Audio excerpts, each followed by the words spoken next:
Have you ever noticed that as we get older, our energy feels more precious than ever? It's not just physical energy I'm talking about, it's emotional energy too. We spend decades giving, forgiving, and making room for people who don't always deserve that space. And somewhere along the line, we're taught that kindness means saying yes, even when our hearts whisper no. But the truth is, reaching this stage of life is a gift, and it comes with the right, the absolute right, to protect your peace. Today, I want to have a heart-to-heart with you about something that often goes unsaid. There are some people you simply shouldn't be kind to anymore. Not because you've become cold or mean or selfish, but because you've learned the value of your time, your spirit, and your hard-earned wisdom. In this video, we're going to talk about 5 types of people it's perfectly okay to step back from. And by the end, I hope you'll feel not just permission, but encouragement to protect your life with the care it deserves. Let's begin with someone you've probably met more than once, the constant taker. You know the type. They never call just to say hello. When the phone rings and their name flashes across the screen, you already know what's coming. It's another favor, another request, another moment where you're expected to drop everything because they need something, and they know you'll say yes. For a long time, saying yes might have felt like the right thing to do. Maybe it made you feel useful, or maybe you simply didn't want to seem rude. Take someone like Linda, who's now 70 and living in a cozy neighborhood in Portland. For years, she was everyone's go-to. Need a last-minute babysitter? Call Linda. Forgot to water your plants before a vacation? Linda won't mind. She was the helper, the dependable one. But birthdays would come and go with barely a text. Weeks she spent battling the flu went unnoticed by those she had once gone out of her way for. And it hit her slowly but surely. Her kindness wasn't being appreciated. It was being expected. She wasn't seen as a beloved family member or friend. She was seen as a service, a convenience. And my friend, the truth is, you are not a service. You are a soul, a person, a living, breathing story full of heart and history and hard-won lessons. You deserve relationships where love flows both ways, not relationships where you're left pouring from an empty cup. You don't have to explain your no. You don't have to offer an excuse. Saying no is not selfish, it's sacred. It's how you make sure you still have enough of yourself left for the things and people that truly matter. And if someone only sticks around because you keep saying yes, then it's not really your company they cherish. It's what they can get from you. Now let's talk about another person who quietly drains your spirit, the chronic critic. This one can be tricky because often they come wrapped in the language of concern. They aren't loud or aggressive. They won't throw insults at you in anger. Instead, it's little jabs slipped into casual conversation.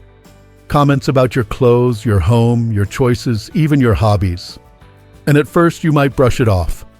Maybe you even chuckle along thinking, oh, that's just how they are. But over time, those small digs add up. Walter, 81 years old and living out in Denver, knows this feeling all too well. Every Sunday, he visits his cousin, a ritual that started decades ago.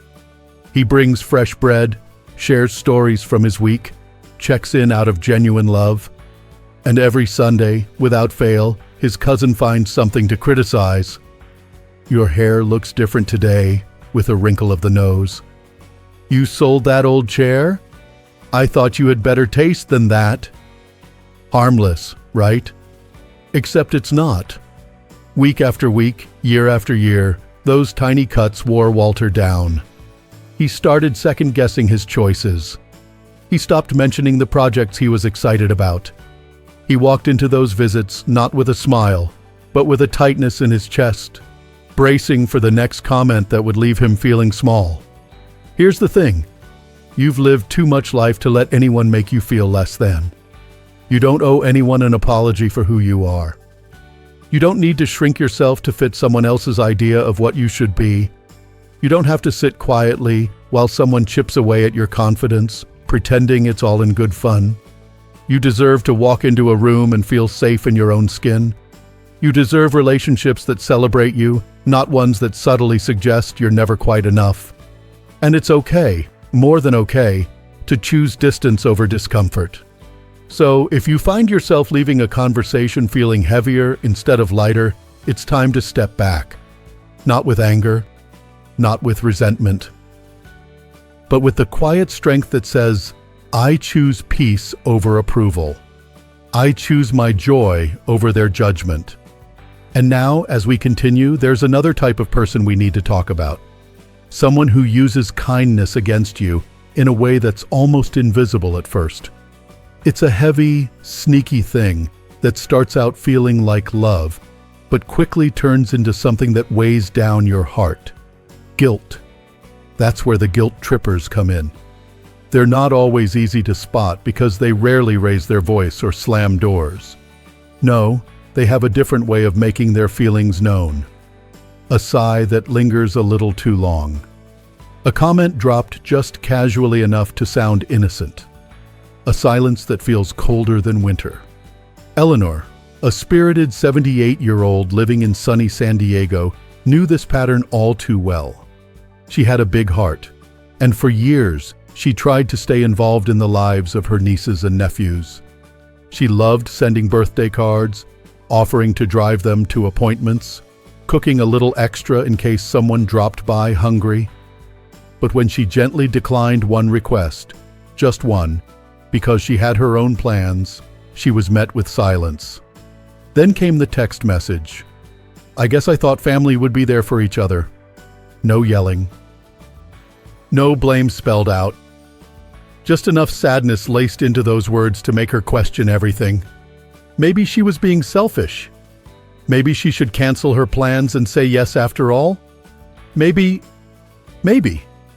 That's what guilt trippers count on. That little maybe inside you. That part of you that still wants to be good, to be loved, to be enough. They twist your best qualities, your loyalty, your empathy, your kindness, and turn them into chains. And before you realize it, you're living your life bending and twisting just to avoid that heavy feeling of disappointing someone. But hear me clearly now, your kindness is not a debt to be collected. Your time is not a blank check others can cash whenever they please. Protecting your peace is not selfishness, it's survival. If someone only shows love when you say yes and withdraws it when you dare to say no, that is not love. That is control. You don't have to apologize for choosing yourself. You don't have to explain your no, justify your boundaries, or beg for understanding. If someone's affection is conditional, if it disappears the moment you stand firm, it was never affection worth keeping. And sometimes the most compassionate thing you can do for your own soul is to stop answering the door every time guilt comes knocking. Take a breath. Stand tall. And remember, peace isn't something you have to earn. It's something you already deserve. Now, while guilt trippers can drain you quietly, there's another type of person who can wound you even more deeply. The ones who pretend to celebrate you, but secretly see you as a competitor. Doris, a vibrant 75-year-old from Atlanta, had spent years putting her dreams on hold.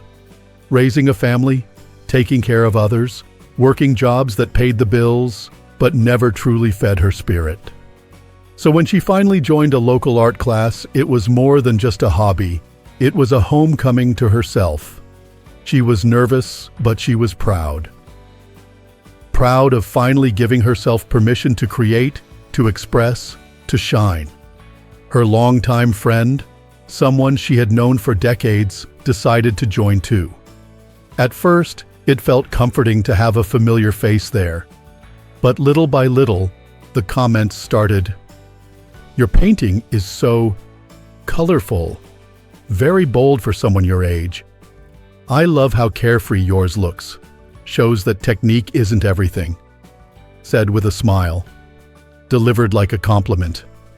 But underneath, it stung. And slowly, Doris found herself shrinking. She hesitated before showing her work. She started questioning her abilities, wondering if she was just fooling herself. You see, not every competitor wears an enemy's face. Some come disguised as friends. They clap when you succeed, but you can feel it. The clap isn't quite as loud as it should be. They smile when you share good news, but their eyes flicker with something else. They always have a story just a little bigger, an accomplishment just a little shinier, a success just a little sooner. The truth is, real friends aren't measuring tapes. They don't weigh your achievements against theirs. They don't make you feel like your joy has to be rationed so they don't feel small. Real friends are warm fires on a cold night. They celebrate you. They encourage you. They remind you that your light doesn't dim theirs. It brightens the whole room. And at this stage of life, when you have overcome storms others can't even imagine, you deserve to be surrounded by those warm fires, not cold scoreboards. You deserve to be in places where you are celebrated, not tolerated. So if someone's support feels like a competition, if their encouragement feels like a veiled jab, you have every right to step back. You don't have to explain. You don't have to make a scene. You simply stop pouring your energy into places that drain your spirit. And just like that, you make room. Beautiful, sacred room. For people who will cheer you on with genuine hearts. For friends who know that one person's success is all of our success. For companions who see your wins not as threats, but as proof that good things are still possible at every age. It's never too late to rewrite your circle, to choose the company you keep, to decide that joy is not something you will apologize for anymore. Because joy, my dear friend, is your birthright. It always has been. And speaking of rewriting your circle, there's one more kind of person we need to talk about. The ones who don't come at you head on, but find quieter, slipperier ways to leave you feeling unsure and worn out. You might not see the damage right away, but over time, it adds up. Let's talk about the passive-aggressive manipulators and how to protect your heart from their silent storms. Unlike the others, these folks rarely say anything outright. They prefer whispers over shouts, sarcasm over honesty, and subtle digs over real conversations. And because they're so indirect, it's easy to miss what's really happening until you find yourself walking on eggshells, doubting your feelings, second-guessing your worth. Leonard, an 82-year-old gentleman from Minneapolis, knows this feeling all too well. He'd spent most of his life in the same quiet neighborhood where everyone knew each other's names and birthdays. His neighbor, Doug, always had a friendly wave, a joke ready, a chuckle on hand. But underneath that neighborly mask was something else, something sharper. Whenever Leonard asked for a little help, moving a planter, carrying a box, Doug would smile wide and say something like, "Guess you're finally slowing down, huh?" Or, "I'd help, but I like my knees the way they are." It was always said with a laugh, tossed out like a harmless joke. But each time, Leonard felt a sting, a tiny doubt, a small shame that crept into his bones. Was he becoming a burden? Was he asking for too much? That's the power of passive aggression. It leaves you doubting yourself, questioning your needs, hesitating to ask for what's reasonable and fair. And the danger of it, especially at this stage of life, is that it chips away at your confidence, your trust, your peace, and often without a clear place to pin the blame. It feels like maybe you're just being too sensitive. It feels like maybe you're the problem. But let me tell you something important. You're not too sensitive.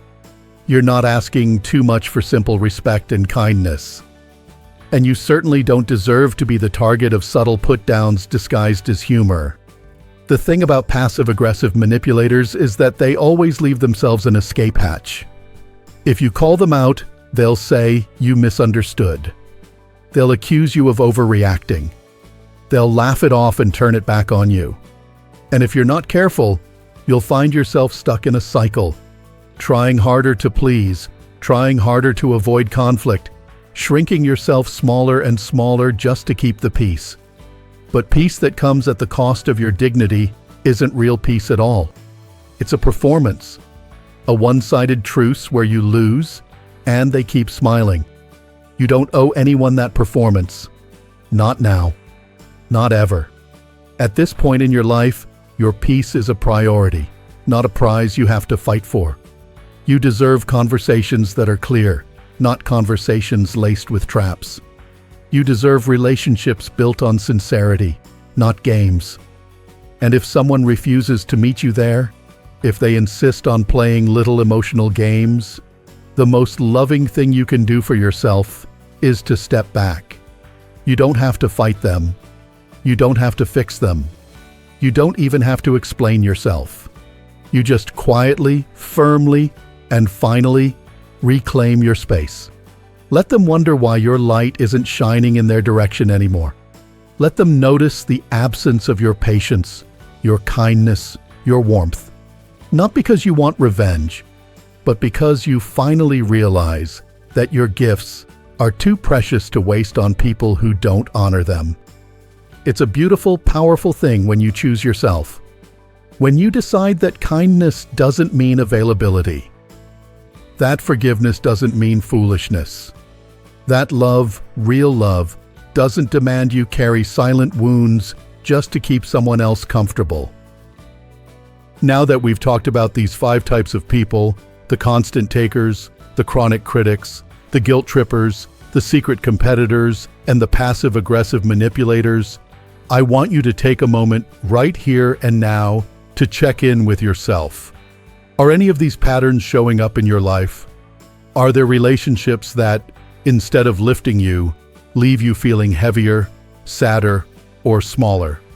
If there are, I want you to know that you have the right, the absolute, unquestionable right to step back, to draw your line, to say, I choose me.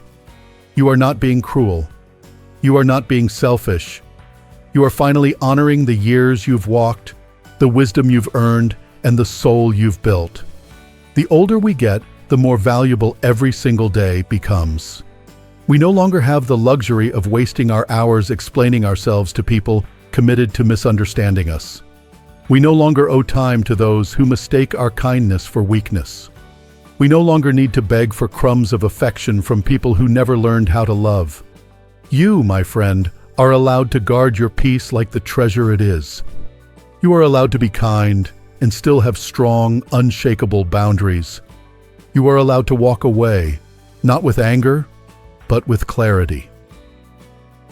And if that means letting go of people who have been in your life for years, so be it. The seasons change, and so must we. Some people were only meant to walk with us for a little while. Some were meant to teach us lessons, even the hard ones. But not everyone is meant to go with us into the beautiful chapters still waiting to be written. So don't be afraid to turn the page. Don't be afraid to choose peace over people-pleasing.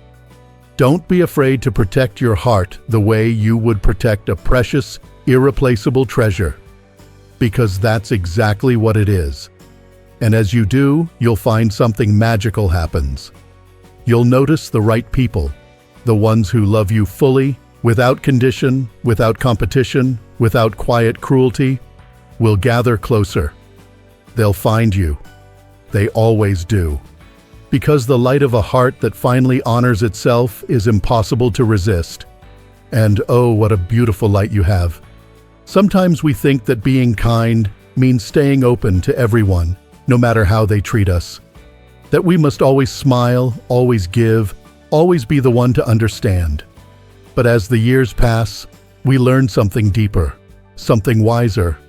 Kindness without boundaries is not kindness to yourself. And in these precious chapters of life, you deserve to be kind to yourself first. Maybe you're sitting there right now, thinking about a certain person. Maybe it's someone who always has a hand out, but never a hand to offer you back. Maybe it's someone whose words have chipped away at your confidence, one comment at a time. Maybe it's someone who makes you feel guilty for needing rest, for setting limits, for choosing your own happiness. Or maybe it's someone whose friendship feels more like a quiet rivalry than a safe place. If a name or a face has come to mind while we've been talking, that's not a coincidence. That's your inner wisdom speaking up. The part of you that always knows when something is hurting more than it's helping. The part that's been whispering for a while now. It's okay to step back. It's okay to choose peace. It's okay to let go. Letting go doesn't have to mean a grand goodbye or a confrontation. Sometimes it's simply a soft but firm decision, made quietly in your heart. You stop picking up the phone so quickly. You stop rearranging your life for people who wouldn't do the same for you. You start redirecting your time, your energy, and your beautiful spirit toward the people and things that fill you up, not the ones that empty you out. And when you do that, something incredible happens. Life opens up in ways you didn't expect. A quiet afternoon feels lighter because it's no longer weighed down by resentment. A simple conversation feels sweeter because it's shared with someone who sees you, truly sees you, without expecting anything in return. You find yourself laughing more freely, breathing more deeply, and smiling, really smiling, from a place that's real and unburdened. The truth is, aging is not about fading. It's about refining, about distilling your life down to the purest, richest parts, about choosing quality over quantity in everything, and especially in relationships. You don't need 100 people around you. You don't need to be everything to everyone. You just need a few good souls, a few genuine connections, and the strength to walk away from what no longer fits the person you've become. If you find yourself doubting, wondering if it's really okay to step back, remember this. Peace is not selfish. Peace is sacred. And protecting it is an act of self-respect. Your later years are not meant to be spent in silent battles, holding on to relationships out of guilt or habit. They are meant to be lived fully, joyfully, surrounded by those who nourish your spirit and honor your journey. The ones who clap for your wins, sit with you in your quiet moments, and love you not for what you do, but simply for who you are. So today, I hope you'll give yourself the same kindness you've spent a lifetime giving to others. I hope you'll listen to that wise, brave voice inside you, the one that knows when it's time to close a door and when it's time to open a new one. And as you move forward, remember, you are not alone. There's a whole world of good people out there, people who will meet you with open hearts and open arms, people who will see the light in you and never, ever try to dim it. So take that first step. Choose peace. Choose joy. Choose yourself. You deserve nothing less. If this message spoke to your heart today, I would love to hear from you. Share your thoughts in the comments below. Even just a few words about what this means to you. Your story might be the encouragement someone else needs to hear. And if you found this video helpful, please like it and subscribe to the channel. Your support means the world to us, and it helps us keep creating more content to inspire, uplift, and walk this beautiful journey alongside you. Thank you for spending this time with me today. Here's to living every day with courage, with love, and with the unshakable knowledge that you are worthy of peace, worthy of joy, and worthy of the deepest, truest kind of happiness. Until next time, take care and keep shining.